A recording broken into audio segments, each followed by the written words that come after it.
혹시 여러분 유튜브에 실로암이란 글자를 찾아보면 육군 논산훈련소에서 주일 예배할 때 훈련병들이 이 노래를 합니다. 오 주여 당신께 감사하리라 실로암 내게 주심을 각계 전투. 진짜 그래. 그래서 군인들이 실로암을 굉장히 좋아하고 이 노래를 다 합니다.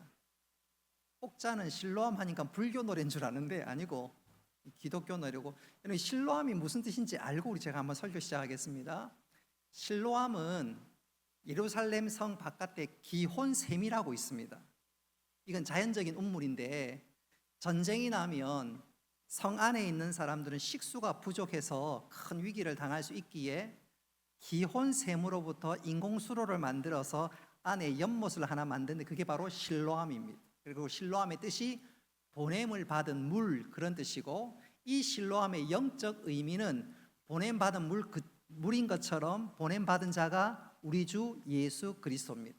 그래서 실로암은 바로 예수 그리스도를 상징하고 뜻하기에 실로암 할 때는 바로 예수님을 생각하며 감사하며 부르는 찬양입니다. 그래서 이 노래를 들을 때 그냥 신나는 것을 넘어서 우리 조금 더 깊이 있게 예수 그리스도를 깊이 묵상하면서 감사하며 함께 찬양할 수 있었으면 좋겠습니다. 여러분에게 여쭤보겠습니다. 많이 덥지요? 많이 덥지요? 그래서 오후가 되면 진이 빠지기도 하고 그런데 지난 주간 휴가로 여러 모양으로 다녀오신 분들이 많은데 여러분 휴가 잘 보내셨습니까? 잘 보내셨습니까? 제가 짧은 시간이지만 여러분에게 잠시 서울 구경 한번 좀 시켜드릴까 싶은데 괜찮겠어요? 예, 괜찮겠지요. 서울에 가면 제일 많은 것 중에 하나가 지하철이 굉장히 많습니다. 그렇지요? 울산에만 계신 분들은 지하철 경험은 못할 건데 서울에는 지하철이 얼마나 많은지 몰라요. 그래서 제가 특송할 때 우리 교인들 다 얼굴 한번 다 쳐다봤거든. 아무도 서울이 고향인 사람이 없어요. 고향인 사람이 없어요. 물론 자녀들이 서울에 있어서 잠시 다녀오는 분은 계시겠지요. 우리 김영순 집사님이나 박영수 권사님 이런 분들은 물론 갔다 오기는 하지만 그래도 서울에 대해서 잘 모를 거예요. 그래서 이 시간 서울에 보면 기차역들이 많은데 지하철역들이 많은데 제가 한 퀴즈를 내볼 테니까 여러분 한번 맞춰보시기 바랍니다. 학교 가기 싫어하는 애들이 제일 좋아하는 지하철역 이름은 뭘까요? 방학역. 서울에 방학역이 있습니다. 길 잃어버린 아이들이 지하철에 보면 가끔 길 잃어버린 애들이 있을 수 있지요. 그래서 길 잃어버린 애들만 있으면 모아놓는 역 하나가 있습니다. 이름이 뭘까요? 미아역. 예. 어떤 여자라도 환영하는 역 하나가 있습니다. 이름이 뭘까요? 남성역. 지하철을 타면 이 역을 지나면 너무너무 무서운 역 하나가 있다고 합니다. 그 역 이름이 뭘까요? 오금역. 이 얘기를 서울 사람들한테 하면 막 기겁을 하고 좋아하는데 우리는 아무런 반응이 없습니다. 하나만 더, 한 두 개만 더 해보도록 할게요. 울산에는 요즘은 조금 다릅니다만은 보통 역에 가면 찬물만 나오고 따뜻한 물은 안 나오지요.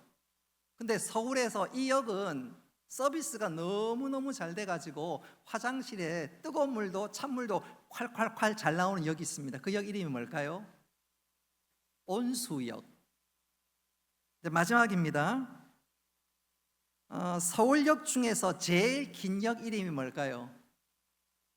서울의 기차역 중에서 제일 긴 역, 기름역, 길음역.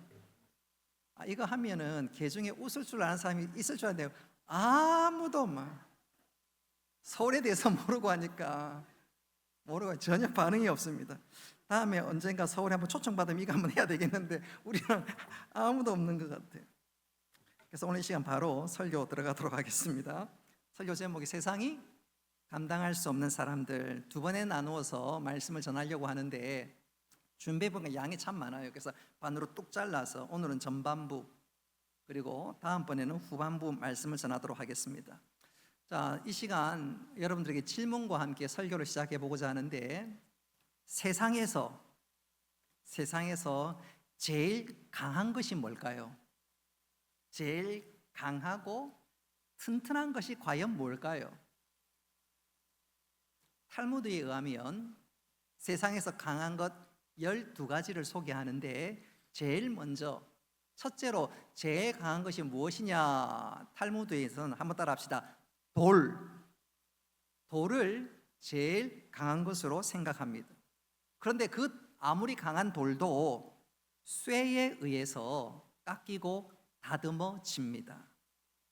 근데 이 쇠는 불에 의해서 녹임을 당합니다.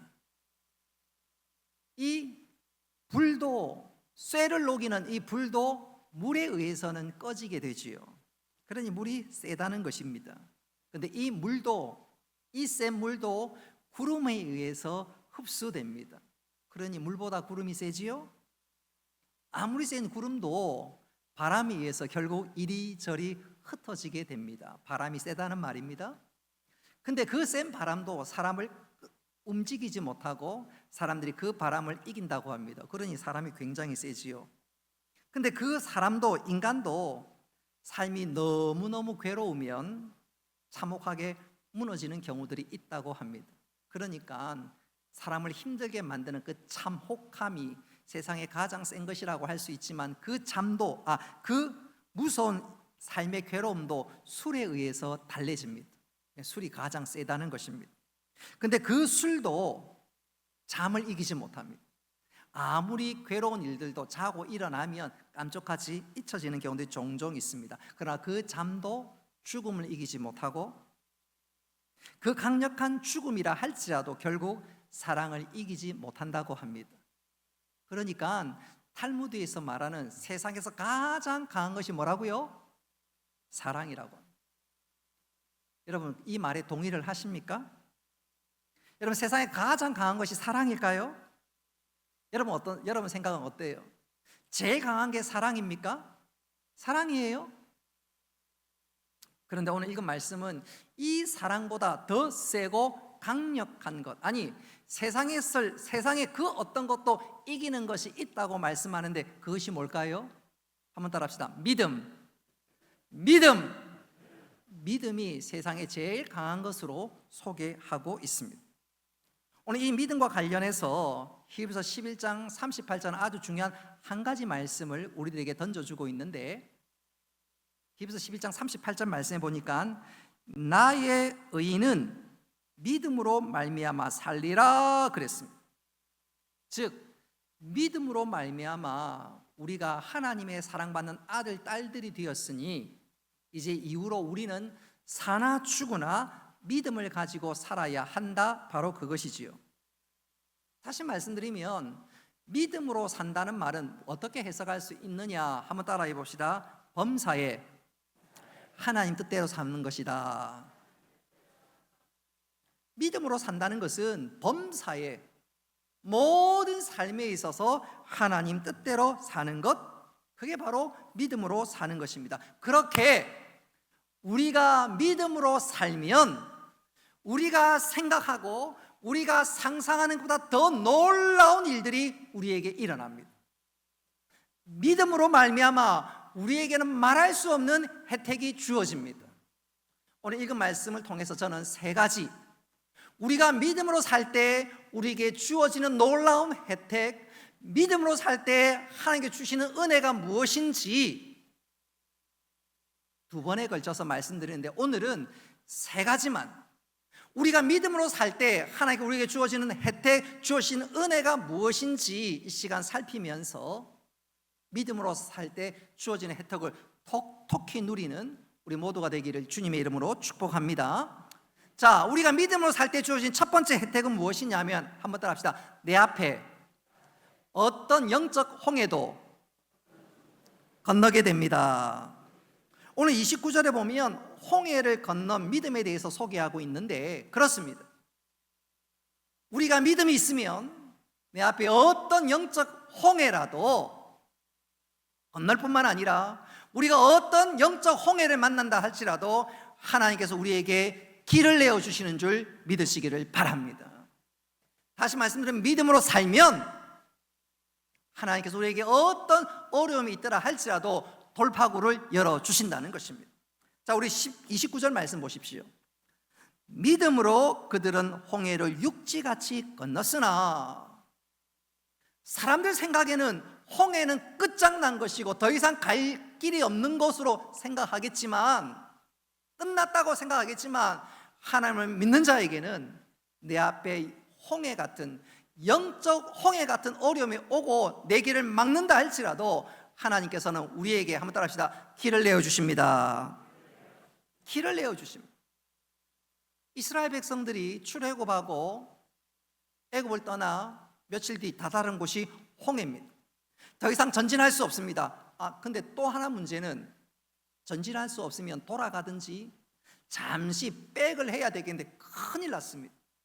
뒤를 돌아보니까 애국 군대가 추적을 하고 있고요, 좌우를 돌아보니까 큰 거친 바위가 그들을 가로막고 있습니다. 전진도 할 수 없고 후퇴도 할 수 없고 도무지 돌아갈 수 없는 그 위기 상황입니다. 바로 그때였어요. 모세가 이스라엘 백성들에게 홍해 앞을 지나가라고, 믿음으로 나아가라고 외치는 것이 아니겠습니까?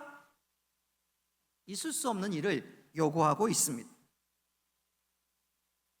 이해가 되지 않지만 하나님께서 모세를 통해 주신 말씀을 이스라엘 백성들이 순종할 때 여러분, 홍해 가운데 길이 열린 줄 믿으시기를 바랍니다. 도무지 길이 없는데 하나님께서 길을 열어주신 거예요. 여러분, 우리 하나님은 우리 모든 삶의 길이 되시는 줄 믿으시기를 바랍니다. 이 일을 통해서 이스라엘 백성들은 진짜 큰 은혜를 경험했습니다. 어떤 장애물을 만나도, 어떤 내 앞에 가로막는 그것이 나를 막는다 할지라도 하나님만 의지하고, 이해가 안 되지만 하나님의 말씀에 순종할 때 하나님께서 우리에게 길을 내어 주십니다. 할렐루야. 우리 가운데, 목사님, 내 앞은요 홍해고요, 내 뒤는요 영적인 그 애국 군대가 나를 추적해 옵니다. 진짜 죽을 지경입니다. 좌우로 돌아보면요 꽉꽉 막혀 있습니다. 여러분, 우리 형편에 정말로 그럴 수 있습니다. 그럼에도 불구하고 하나님께서 우리에게 길을 열어주시는 줄 믿으시기를 바랍니다. 이스라엘 백성들 눈에는, 또 들리는 소리는, 그리고 내가 생각하는 이성적인 판단으로는, 감각으로는 도무지 길이 없습니다. 그런데 우리 하나님께서는 믿음으로 사는 자에게 길을 열어주십니다. 그러니까 우리가 잘해야 되는 게 뭐냐면, 한번 더 합시다. 주여 말씀하옵소서. 주여 말씀하옵소서. 종이 듣겠나이다. 말씀 듣고 순종하면 하나님께서 길을 열어주신 줄 믿으시기를 바랍니다. 여러분, 우리가 믿음으로 사는 것은 우리가 생각할 수 없는, 우리의 생각보다 더 큰 은혜와 혜택을 누리게 되는데, 그 첫 번째가 뭡니까? 길을 열어주십니다. 우리 청년들 잘 들으십시오. 미래가 깜깜하고 어떻게 될까 걱정하지 마십시오. 하나님을 믿고 하나님 앞에 부르짖고 하나님 앞에 나아가기만 한다면 하나님께서 우리의 모든 삶에 길을 열어주신 줄 믿으시기를 바랍니다. 두 번째로, 우리가 믿음으로 살 때 우리에게 주어지는 영적인 혜택이 과연 무엇일까요? 한번 따라합시다. 하나님께서 내 앞에 장애물을 무너뜨리십니다. 오늘 30절에 보니까 바로 그것을 말씀하고 있습니다. 우리 30절 말씀, 스크린에 나와 있는 말씀을 같이 한번 읽어보겠습니다. 시작. 아멘. 이스라엘 백성이 출애굽하고 드디어 약속의 땅 가나안에 도착했습니다. 근데 도착했더니 현수막에 축환영 이스라엘 백성들, 웰컴 투 이스라엘 백성, 웰컴 투 가나안, 그러지 않았습니다. 온 가나안 족속들이 이스라엘과 전쟁을 벌이려고 합니다. 그 1번 타자가 바로 여리고성 사람들입니다. 여리고성 사람들입니다. 얼마나 부담스러운지 몰라요. 근데 이 여리고는 결코 만만히 볼 수가 없습니다. 이 여리고는 이 지역적으로 아주 특별한 특징이 있는데, 그 특징으로 말미암아 여리고는 굉장히 중요한 도시고, 또 여리고는 모든 주의 나라들이 노리는 도시 중에 하나입니다. 이 여리고는 해발 고도보다 마이너스 지역에 있습니다. 약 240m가 해발보다 낮은 지역에 있습니다. 그러다 보니까 이 여리고는 1년 내도록 따뜻합니다. 아열대 기후를 가지고 있어요. 저는 이것을 진짜 절감했습니다. 제가 2010년 1월 말에 이스라엘 성지순례를 갔거든요.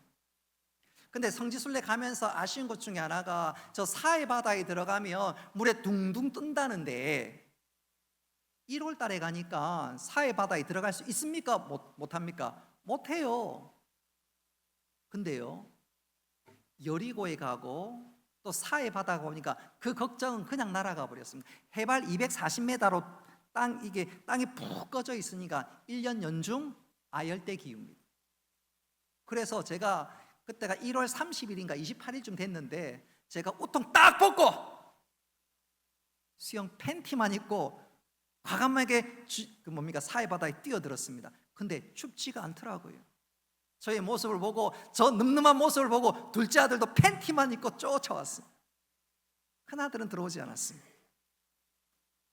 어쨌든 이 여리고는요 연중 따뜻합니다.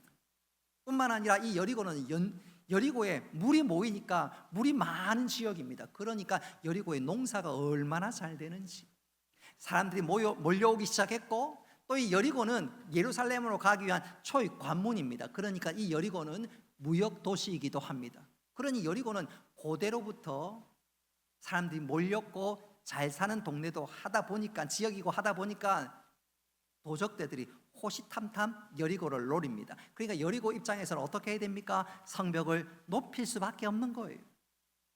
지금 다음 여리고 그림을 사진을 한번 보시면 이 여리고는 나름 안전하게 하기 위해서 성벽을 2개를 짓습니다. 외성벽을 짓고 내성벽을 짓습니다. 먼저 외벽 성은 기초를 한 5m 정도 굉장한 단단한 돌로 5m를 기초를 다지고 그 위에다 한 7m 정도, 그러니까 도합 10m가 넘지요, 외부 성을 짓습니다. 그리고 그 안에 또 하나 성을 만드는데 이 안에 있는 성은 바깥 성을 기준으로 14m 되는 높은 토벽을 짓습니다. 그러니 이 여리고는 앞만 봐도 난공불락의 요새입니다. 근데 문제는 하나님께서 저 여리고를 상대로 이스라엘 백성들에게 전투하라는 것입니다. 그리고 그 전투의 방법은 우리의 생각을 초월합니다. 하루에 한 바퀴씩 아무 말 없이 침묵의 행진을 하고 7째 되는 날은 7바퀴를 돌면서 큰 소리를 지르라는 것입니다. 그 장면을 보았던 여리고성 사람들은 아마 피식 웃었을런지는 모르겠습니다. 그런데 그렇게 하나님 말씀대로 순종했더니 놀라운 일들이 일어났습니다. 하나님께서 그 일에 역사하셨습니다. 우리 30절 말씀 같이 한번 읽어보겠습니다. 시작. 믿음으로, 아멘. 여러분, 이스라엘 백성들이 여리고 성을 무너뜨리는 이 일들을 통해서 그들이 어떤 경험을 했습니까? 하나님 말씀대로 순종하면, 한번 따라합시다. 하나님이 책임지신다. 하나님이 책임지신다. 믿음은 바로 그거예요. 하나님 말씀에 순종하니까 하나님 책임지시고, 책임지시는 하나님께서 그 말씀대로 역사하시는 것입니다. 할렐루야. 여러분, 우리 삶에 어떤 난공불락의 요새가 있어도 저건 절대로 안 된다. 내 이성으로, 내 시각으로, 내 귀로, 내 모든 감각으로 도무지 안 된다. 그럴 때가 진짜 있지요. 그럴 때가 있지요. 근데 그럼에도 불구하고 하나님이 말씀하셨으면, 하나님 방법 그대로 순종하면 하나님께서 그 일에 책임지시고 놀라운 역사를 일으켜 주신 줄 믿으시기를 바랍니다. 중요한 것은 우리가 하나님의 말씀을 전적으로 신뢰하고 순종하느냐, 그 여부에 달려 있습니다.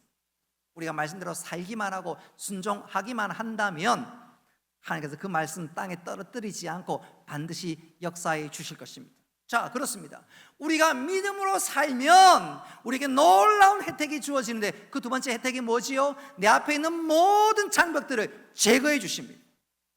길을 열어주시고 제거해 주시고 마침내 하나님께서 예비하신 은혜의 자리에 서게 하십니다. 우리 모두 믿음으로 살면서 길이 열리고 내 앞에 장벽이 무너지는 놀라운 은혜의 주인공 되시기를 주님의 이름으로 축복합니다. 마지막 세 번째로 우리가 믿음으로 살 때 주어지는 큰 혜택이 무엇일까? 한번 따라합시다. 절망적인 상황을 이기게 만들어 주십니다. 우리 31절 우리 다 같이 한번 읽어보도록 하겠습니다. 31절 다 같이 읽습니다. 시작.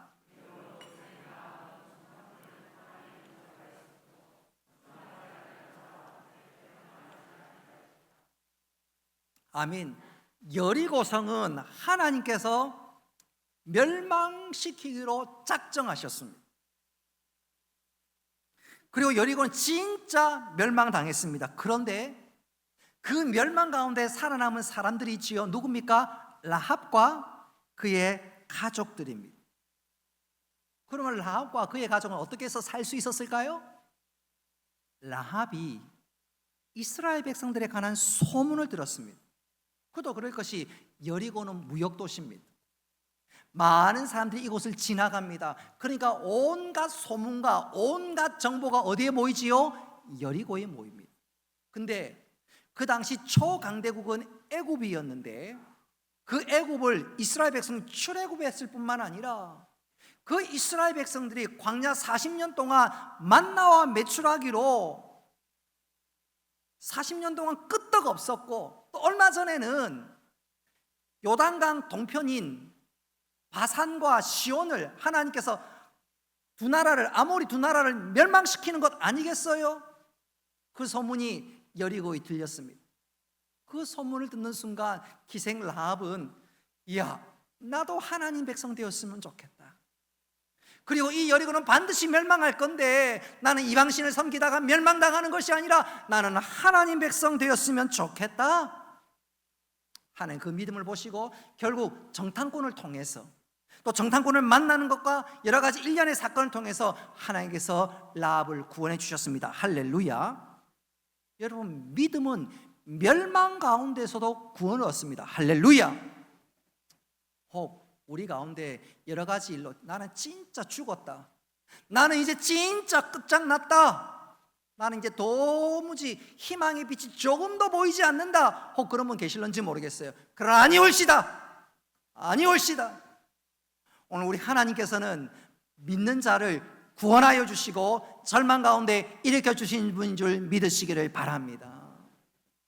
혹시 사업하다가 쫄딱 망해서 나 이제 끝장났다, 건강으로 해서 이제 나는 진짜 어렵다, 그건 내 생각이고, 믿음으로 하나님 바라보면, 의지하면 오늘 하나님께서 라합을 멸망 가운데 구원했던 것처럼, 다시 한번 회복시켜 주셨던 것처럼, 나중에 이 기생 라합은요, 예수님 족보에 이름이 올라가는 위대한 믿음의 사람이 됩니다. 그렇습니다. 우리가 다시 한번 주님을 바라보고 주님을 의지하고 믿음으로 나가면 하나님께서 우리를 건져 주실 뿐만 아니라 우리를 높이 세워주신 줄 믿으시기를 바랍니다. 그러니 우리에게 진짜로 중요한 것이 믿음이고, 세상에서 가장 강한 것이 뭐라고요? 믿음입니다. 믿음입니다. 이 시간에 아무도 그런 분은 없겠지만 예배 시간에 저는 정말로 무서운 적이 졸음입니다. 졸음. 한번 따라 합시다.